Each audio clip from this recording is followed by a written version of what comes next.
Praise the Lord. எபிரேயருக்கு எழுதின நிருபம் 13ஆம் அதிகாரம். சகோதர சிநேகம் நிலைத்திருக்க கடவது.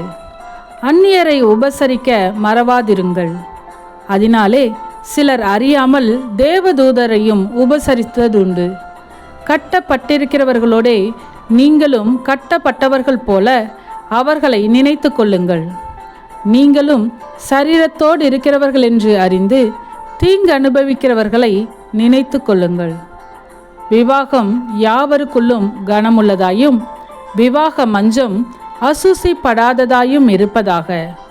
வேசிக்கல்லரையும் விபச்சாரக்காரரையும் தேவன் நியாயந்தீர்ப்பார். நீங்கள் பண ஆசை இல்லாதவர்களாய் நடந்து உங்களுக்கு இருக்கிறவைகள் போதுமென்று எண்ணுங்கள். நான் உன்னை விட்டு விலகுவதும் இல்லை, உன்னை கைவிடுவதும் இல்லை என்று அவர் சொல்லியிருக்கிறாரே.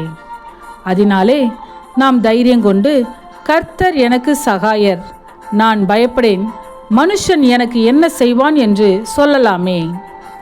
தேவ வசனத்தை உங்களுக்கு போதித்து உங்களை நடத்தினவர்களை நீங்கள் நினைத்து அவர்களுடைய நடக்கையின் முடிவை நன்றாய் சிந்தித்து அவர்களுடைய விசுவாசத்தை பின்பற்றுங்கள். இயேசு கிறிஸ்து நேற்றும் இன்றும் என்றும் மாறாதவராய் இருக்கிறார். பலவிதமான அந்நிய போதனைகளால் அலைப்புண்டு திரியாதிருங்கள்.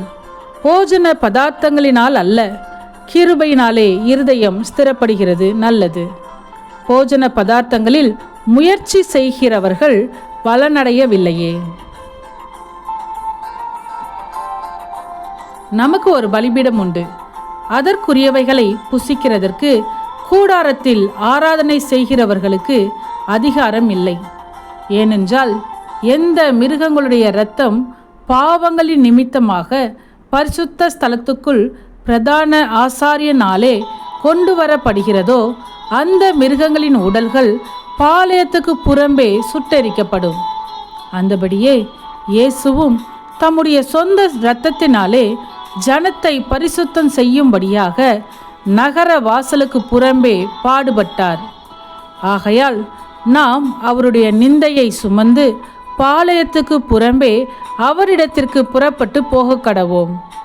நிலையான நகரம் நமக்கு இங்கே இல்லை, வரப்போகிறதையே நாடி தேடுகிறோம்.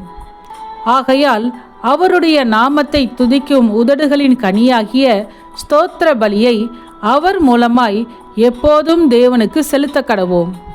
அன்றியும் நன்மை செய்யவும் தான தர்மம் பண்ணவும் மறவாதிருங்கள். இப்படிப்பட்ட பலிகளின் மேல் தேவன் பிரியமாயிருக்கிறார். உங்களை நடத்துகிறவர்கள் உங்கள் ஆத்துமாக்களுக்காக உத்தரவாதம் பண்ணுகிறவர்களாய் விழித்திருக்கிறவர்களானபடியால் அவர்கள் துக்கத்தோடே அல்ல, சந்தோஷத்தோடே அதை செய்யும்படி அவர்களுக்கு கீழ்ப்படிந்து அடங்குங்கள். அவர்கள் துக்கத்தோடே அப்படி செய்தால் அது உங்களுக்கு பிரயோஜனமாய் இருக்க மாட்டாதே.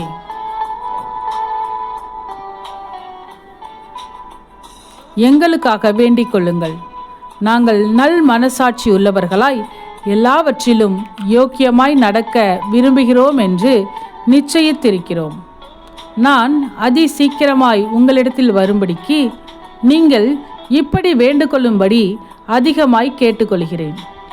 நித்திய உடன்படிக்கையின் இரத்தத்தினாலே ஆடுகளுடைய பெரிய மெய்ப்பரான நம்முடைய கர்த்தராகிய இயேசுவை மரித்தோரிலிருந்து ஏறிவர பண்ணின சமாதானத்தின் தேவன் இயேசு கிறிஸ்துவை கொண்டு தமக்கு முன்பாக பிரியமானதை உங்களில் நடப்பித்து நீங்கள் தம்முடைய சித்தத்தின்படி செய்ய உங்களை சகலவித நற்கிரியையிலும் சீர்பொருந்தவர்களாக்குவாராக.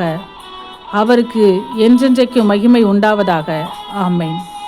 சகோதரரே, நான் சுருக்கமாய் உங்களுக்கு எழுதின இந்த புத்திமதியான வார்த்தைகளை நீங்கள் பொறுமையாய் ஏற்றுக்கொள்ளும்படி வேண்டிக் கொள்கிறேன். சகோதரனாகிய தீமோத்தேயு விடுதலையாக்கப்பட்டான் என்று அறிவீர்களாக. அவன் சீக்கிரமாய் வந்தால் அவனுடனே கூட நான் வந்து உங்களை காண்பேன். உங்களை நடத்துகிறவர்களையும் பரிசுத்தவான்கள் யாவரையும் வாழ்த்துங்கள். இத்தாலியா தேசத்தார் யாவரும் உங்களுக்கு வாழ்த்துதல் சொல்லுகிறார்கள். கிருபையானது உங்கள் அனைவரோடும் கூட இருப்பதாக. ஆமென். சத்தியத்தையும் அறிவீர்கள், சத்தியம் உங்களை விடுதலையாக்கும். இந்த வசனத்தின்படி அநேகர் சத்தியத்தை அறிந்து விடுதலையாக்கப்பட இந்த சேனலை லைக் செய்யுங்கள், அநேகருக்கு ஷேர் பண்ணுங்கள். ஜீவ வார்த்தையை தினமும் கேட்க சப்ஸ்கிரைப் செய்யுங்கள். சத்தியத்தையும் அறிவீர்கள், சத்தியம் உங்களை விடுதலையாக்கும். இந்த வசனத்தின்படி அநேகர் சத்தியத்தை அறிந்து விடுதலையாக்கப்பட இந்த சேனலை லைக் செய்யுங்கள், அநேகருக்கு ஷேர் பண்ணுங்கள். ஜீவ வார்த்தையை தினமும் கேட்க சப்ஸ்கிரைப் செய்யுங்கள்.